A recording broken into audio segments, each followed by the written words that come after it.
The button was dead. Not, I have to press it a little harder. Dead. Not, the light flickered for a second. Dead. This was tombstone dead. Cold, unresponsive plastic under my thumb. My grandmother, Nana, leaned on her walker beside me, her head tilted with the practiced patience of an 82-year-old who has seen it all, from the moon landing to the rise of auto-tune. "Well," she said, her voice dry as a martini, "that's not ideal. Did you forget to pay the building's electricity bill again, dear?" "Very funny, Nana. The lights in the hall are on."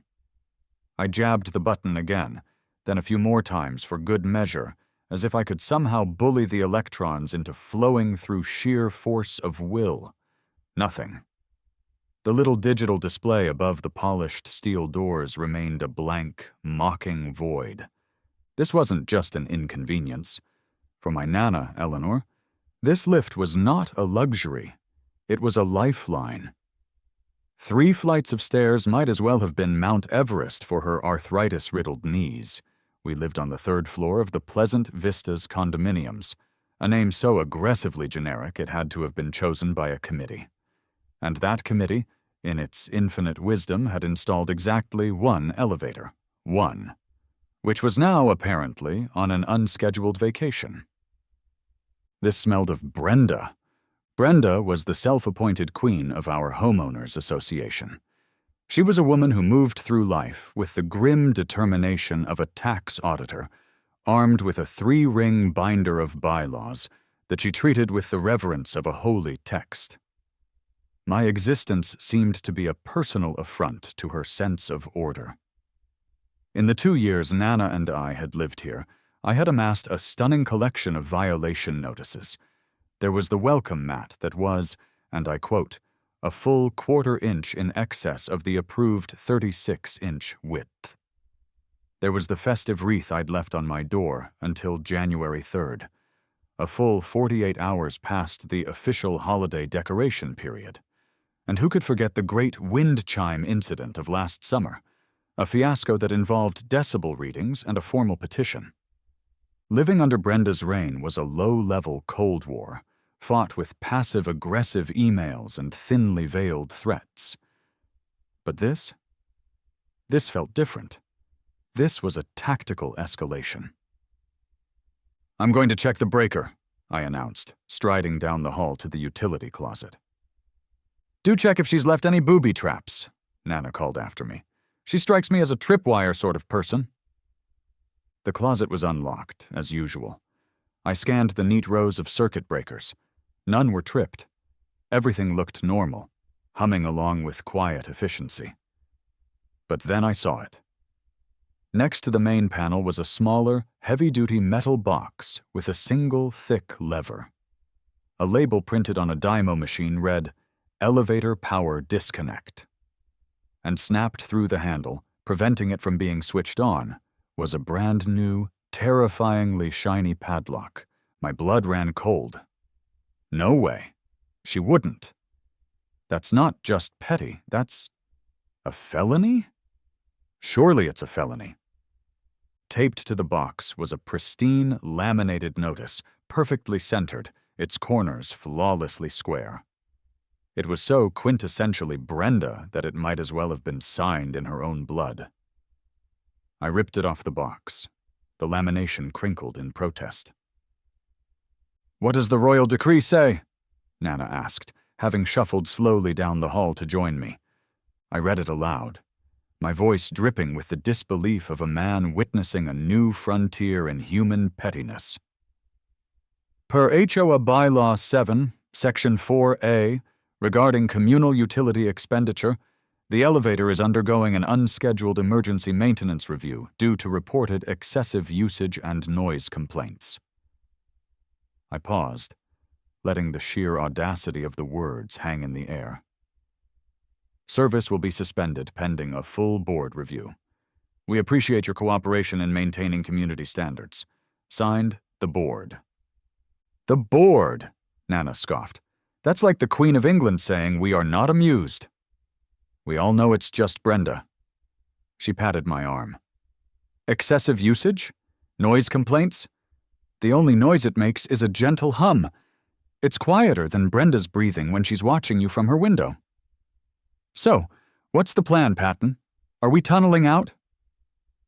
A slow, wicked grin spread across my face. Brenda thought she had me. She thought she'd cut off my queen, leaving my king trapped in the corner.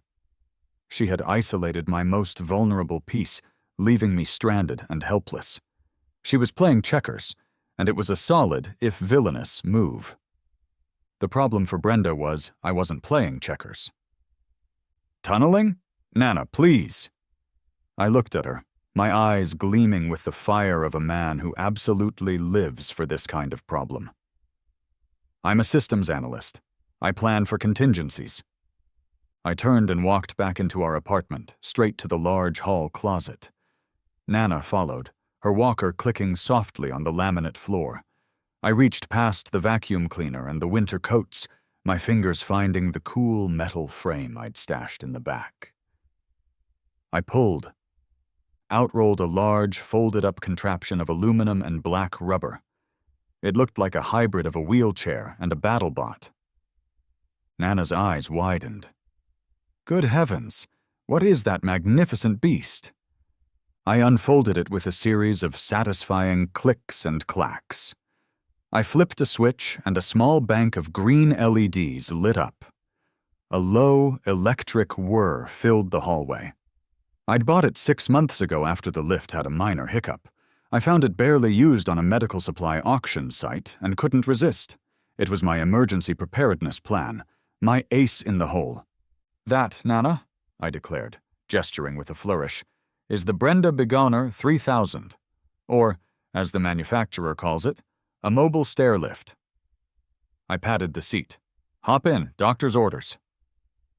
Nana chuckled, a deep, genuine laugh that echoed in the quiet apartment. Alex, you are the most wonderfully devious grandson a woman could ask for. 5 minutes later, Nana was securely strapped into the chair. The machine was not subtle.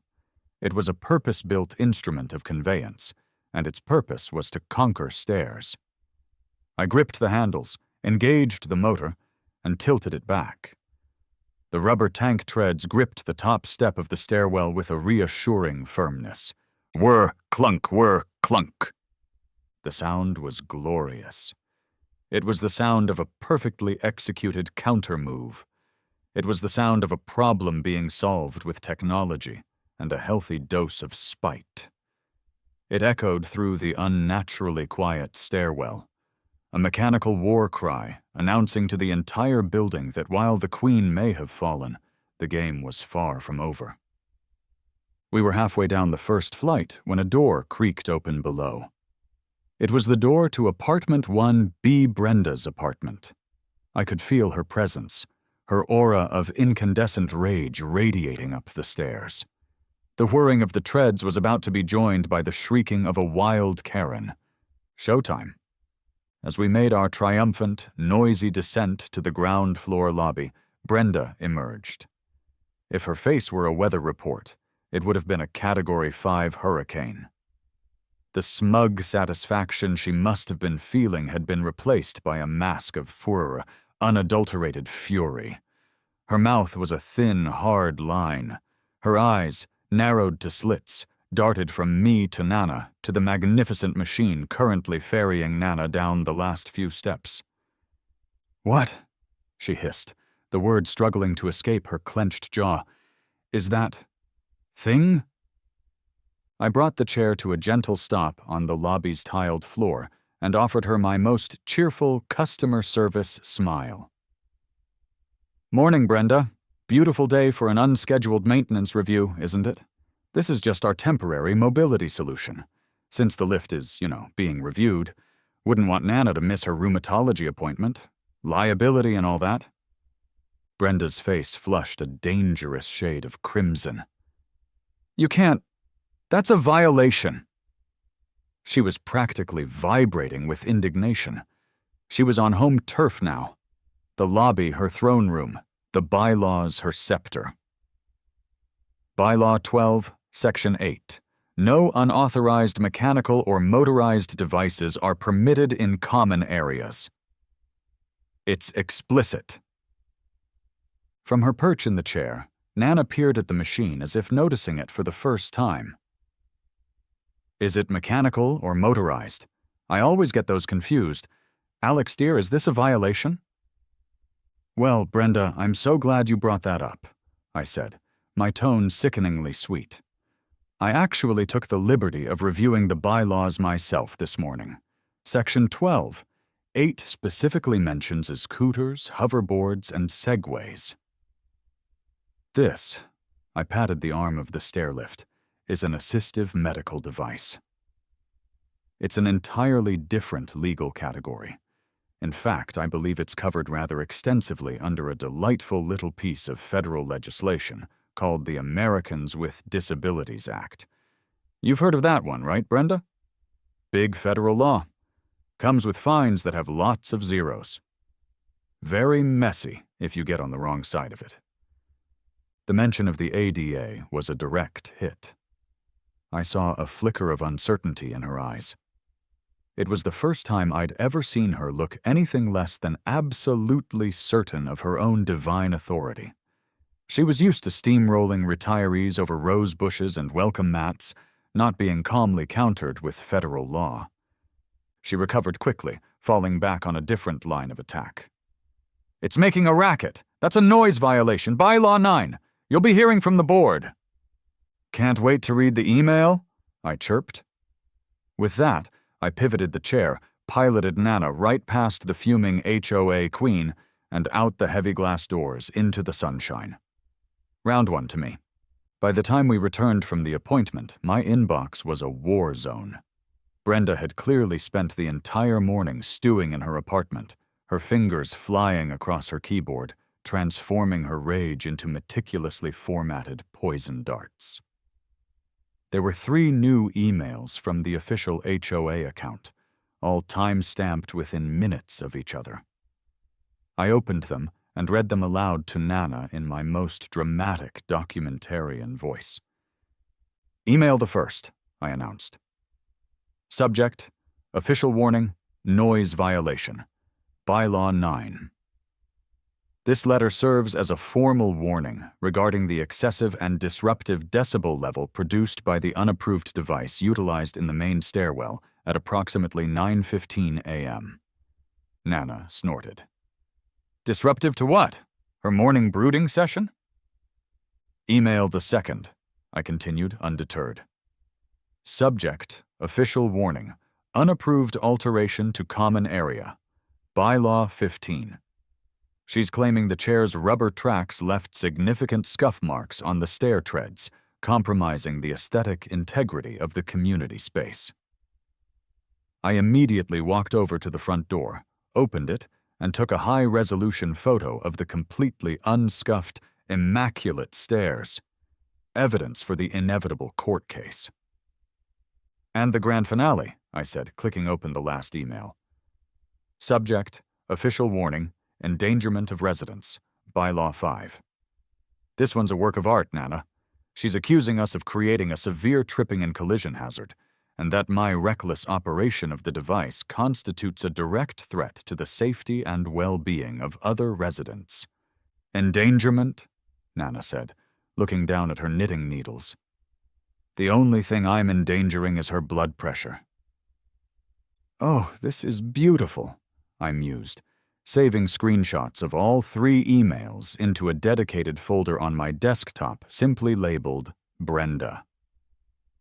She's not just documenting her harassment, she's timestamping it for my lawyer.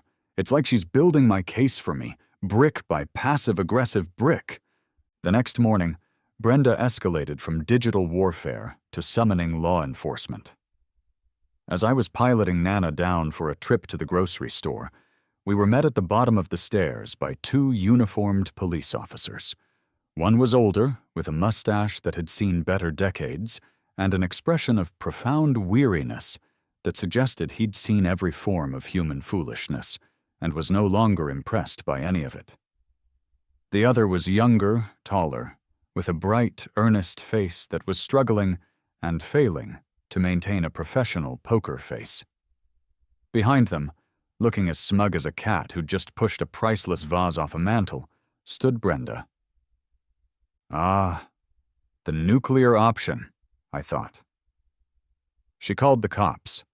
Bold move, Brenda. Let's see how this plays out. "Officers, thank you for coming," Brenda announced, her voice filled with theatrical panic. "This man is operating an unlicensed, dangerous machine in a residential building, and he refuses to stop. He's endangering everyone." The older officer, whose name tag read Miller, looked from Brenda's frantic face to my calm one, then down at the stair lift where Nana sat patiently. His eyes lingered on the contraption.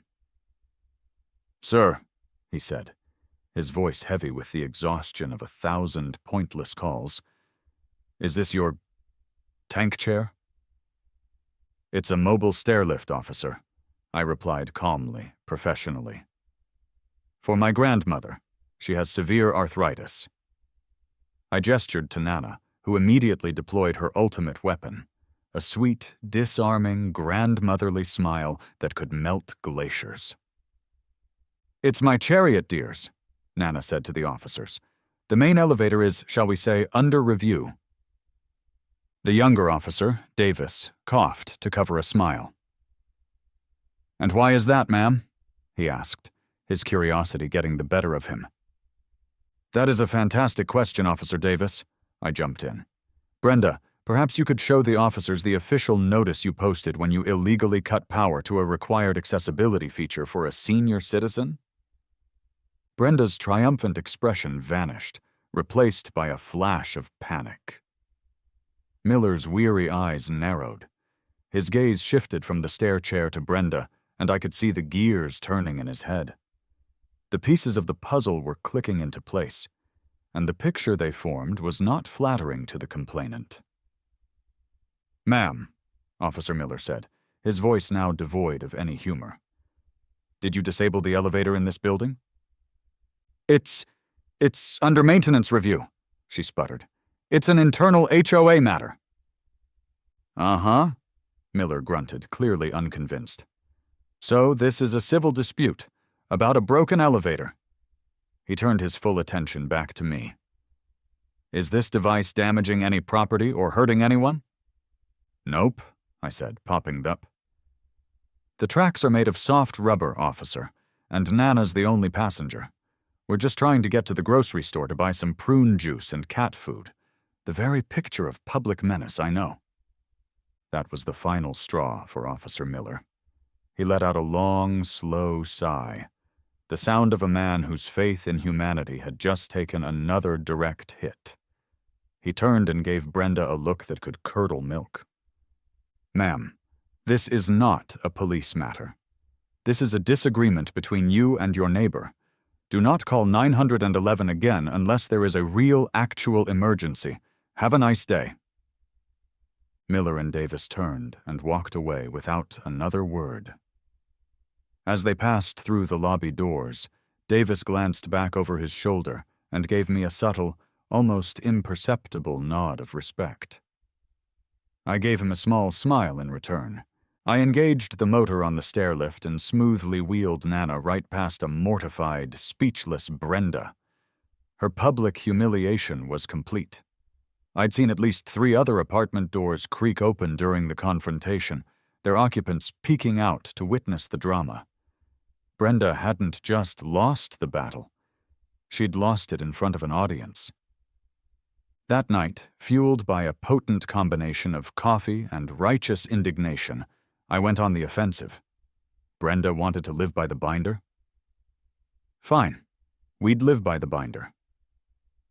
I sat at my desk, the glow of my dual monitors illuminating my face. On one screen, I had the complete 200-page Pleasant Vistas Condominiums HOA bylaws PDF.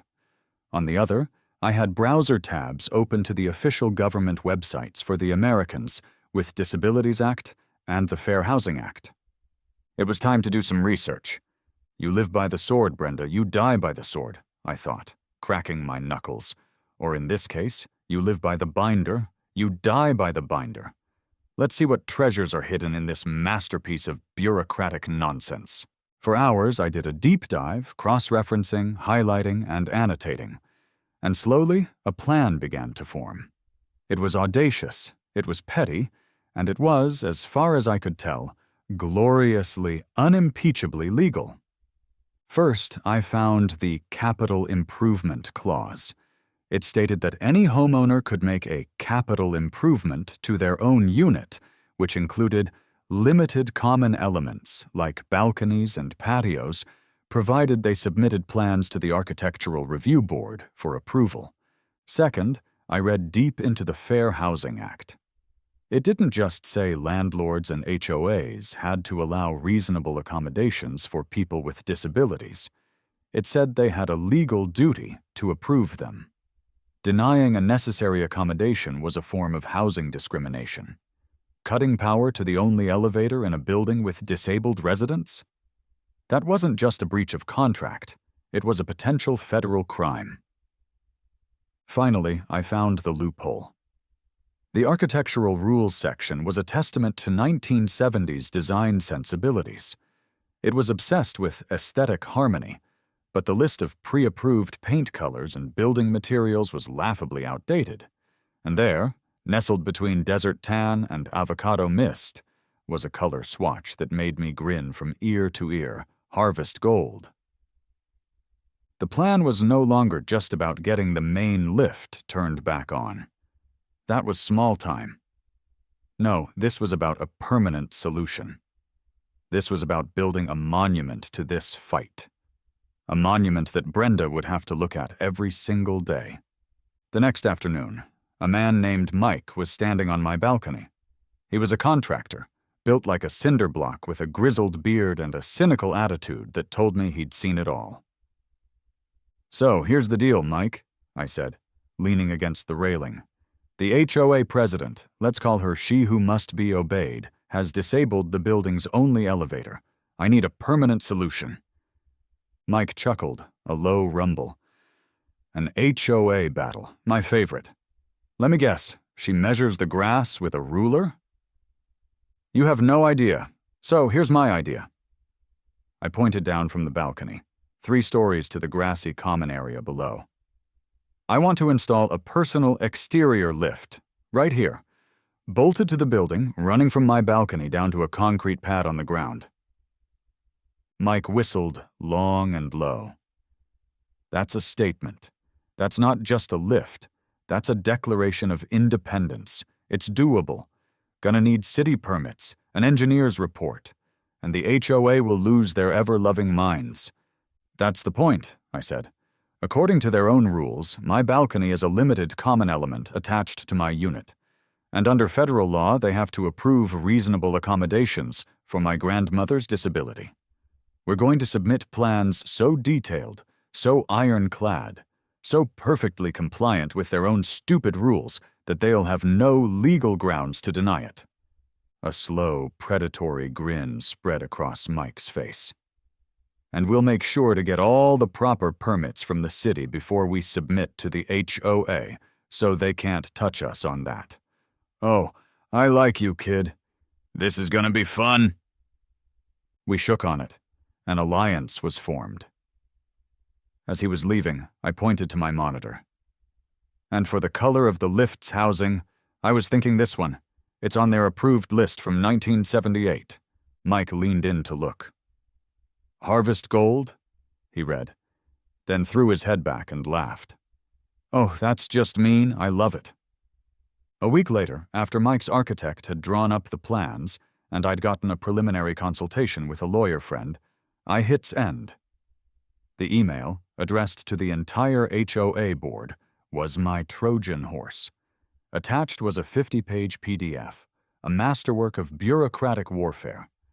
It contained the detailed architectural drawings, the engineer's structural report, copies of the city permit applications, and a multi-page cover letter I had written myself. The letter was my pride and joy. It politely requested the Architectural Review Board's approval within the 30-day period mandated by the bylaws. It quoted their own rules back at them, chapter and verse. and it was peppered with gentle reminders of the severe legal and financial penalties for violating the Fair Housing Act. "This isn't a request," I thought, as the email disappeared into the ether. "It's a notification. It's a beautifully formatted, legally sound, get-stuffed letter. The ball is in your court, Brenda." The email landed like a tactical strike. The silence from the board was deafening. But that evening, I got a text from my neighbor in 3A, Mr. Henderson, a sweet retired accountant who had long suffered under Brenda's tyranny. "Mr. Henderson," text. "Just saw your email to the board. My God, son, are you running for president? I haven't seen Brenda this quiet since someone's poodle won Best in Show at the county fair over her prize-winning petunias." The 30-day review period mandated by the bylaws came and went with nothing but stony silence from the HOA. My lawyer friend had advised me that under the terms of their own rules, a non-response after 30 days was to be considered a tacit approval. The city permits, thankfully, had come through without a hitch. It was time to break ground. Mike and his crew arrived on a Tuesday morning. The noise was immediate and glorious. They weren't just building a lift. They were conducting a symphony of righteous construction, the percussive roar of a jackhammer breaking up the turf for the concrete pad, the high-pitched whine of metal saws, the shouts of the crew. It was music to my ears. The construction became a public spectacle. From my balcony, which had become my command center, I watched the drama unfold. Brenda's curtains were permanently twitching. I saw the glint of her iPad as she filmed the crew, no doubt gathering evidence for her next failed legal maneuver.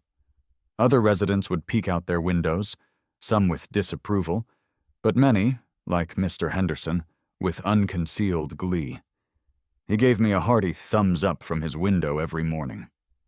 "She's been filming us for the last hour," Mike yelled up to me over the noise of a cement mixer. "Think she's making a documentary, The Tyrant of Pleasant Vistas?"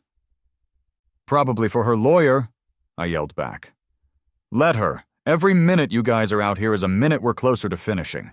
Make some extra noise for me, will you?" The jackhammer roared back to life with renewed vigor. Of course, she called the cops again. I was expecting it. I saw the patrol car pull up and sighed. It was Miller and Davis. Again. Officer Miller got out of the car with the weary resignation of a man on his last day before retirement. "Let me guess," he said, not even bothering with a greeting as I walked up. "The tank chair got an upgrade." "Something like that, officer," I said, handing him a neatly organized folder. "We're just making some fully permitted ADA-compliant home improvements. Here are the city-approved permits, the engineer's report, and the submitted plans." Miller took the folder and flipped through it. His eyebrows rose slightly. He was clearly impressed by the thoroughness of the paperwork. He walked over to Brenda, who was standing on the curb, vibrating with impotent rage. "Ma'am," Miller said, his voice flat and final. "The permits are in order. The work is legal. We have told you this is a civil matter. This is the second time you have called us for this. One more time, and we're going to look at citing you for misuse of emergency services. Do you understand me?" Brenda stood there, mouth agape, utterly defeated. As Miller and Davis got back in their car, a man in a cheap suit I didn't recognize walked up and handed me an envelope. The HOA had escalated. It was a formal cease and desist letter from a downtown law firm. Right on schedule, I thought, tearing it open. She's finally spending some real money. Too little, too late. I forwarded a scan of the letter to my lawyer friend. Less than an hour later, he sent back a draft of a response that was a thing of pure legal beauty. It was a brutal, systematic takedown of every point in their letter. It cited the Fair Housing Act, the HOA's failure to respond within the mandated review period, and ended with a clear and unambiguous counter-threat. Any further attempts to impede the legally permitted construction would be met with a federal housing discrimination lawsuit seeking punitive damages, emotional distress compensation for Nana, and all associated legal fees. I typed in the email addresses for Brenda and the other 3 members of the HOA board and hit send. The next evening, there was a quiet knock on my door. It was Mr. Henderson, looking nervous. "Can I come in, Alex? We need to talk." I led him into the living room. He was clutching a printout of the HOA's latest budget report. "She hired a law firm from downtown, Alex," he whispered, as if the walls had ears. "Their retainer alone wiped out our entire annual legal budget. They charge $600 an hour." He held up the printout. "And then your lawyer's response came in. My word, son, it has the other board members terrified. They're starting to realize Brenda put them all in serious legal and financial jeopardy." He leaned in closer. "Here's the thing. She told them the elevator had a mechanical failure. They had no idea she'd just locked it out. They're furious. They're talking about calling an emergency meeting. Not about you, about her." I smiled. The cracks were forming in the dam. Brenda's little empire was beginning to crumble from within. 2 weeks later, the lift was finished. It was a sleek, modern piece of German engineering, quiet and efficient. And it was painted the most offensively garish, gloriously hideous, HOA-approved shade of harvest gold imaginable. It clashed so violently with the building's tasteful gray brick that it created its own gravitational field of tackiness. It was a masterpiece. For the inaugural ride, I invited Mike and Mr. Henderson to join Nana and me. Nana, armed with a pair of her sewing scissors, snipped a small red ribbon I'd tied across the entrance. "I christen thee the Golden Chariot," she declared solemnly. "May it forever annoy the wicked." We all piled in. The ride up was whisper quiet and smooth as glass. As we ascended, we had a perfect, unimpeded view directly into Brenda's living room window. She was standing there, staring at us, her face a blank mask of utter and absolute defeat. As we reached my balcony, a smattering of applause broke out from a few other windows. We had won. Mr. Henderson recounted the emergency board meeting to me the next day, his eyes sparkling with delight. Brenda had tried to rally the board, demanding they impose a massive fine and sue me to have the lift removed. But it was no use. Armed with the budget report showing their depleted funds and the terrifying letter from my lawyer, the other board members had turned on her. "It was a palace coup, Alex," Mr. Henderson said. "Frank, from 2C, he put forward a motion to formally censure Brenda for exceeding her authority, misrepresenting her actions, and exposing the HOA to catastrophic liability. Susan from 1D put forward another motion to immediately restore power to the main building lift. Both motions passed, 3-1. Brenda's reign of terror was over. A week later, life at Pleasant Vistas had found a new normal. The main lift was back in service, its gentle hum a welcome sound in the hallways. But Nana and I still used ours. It was a matter of principle. It was our trophy. That evening, I was on the balcony, sipping a beer, while Nana enjoyed a cup of tea. The sun was setting, casting a warm glow that, for once, actually complemented the harvest gold of the lift. "You know," Nana said, looking out over the quiet courtyard, "it's quieter in the building now. I haven't heard a single complaint about anyone's wind chimes this week." "Peace in our time," I said. "Funny how quickly things get peaceful when you stop looking for a fight and start looking for a solution. A big, loud, gold-plated solution." Down below, we saw Brenda walking her little poodle. As she passed our side of the building, she kept her eyes fixed firmly on the ground, refusing to look up at the golden monument of her defeat. She looked smaller, somehow. Diminished. Nana took a sip of her tea and smiled. "You know, dear, in a way we should thank her. My old rheumatologist was getting stale. The new one we found after all this is much better." I laughed, shaking my head. Always looking on the bright side, Nana. Of course, she said, her eyes twinkling. Especially when the bright side is harvest gold and comes with a lovely view. We sat in comfortable silence, watching the last rays of sunlight fade. The golden chariot stood beside us, a silent, gleaming testament to the fact that sometimes the best way to deal with a bully isn't to sink to their level, but to rise above it, preferably in your own private, HOA infuriating elevator.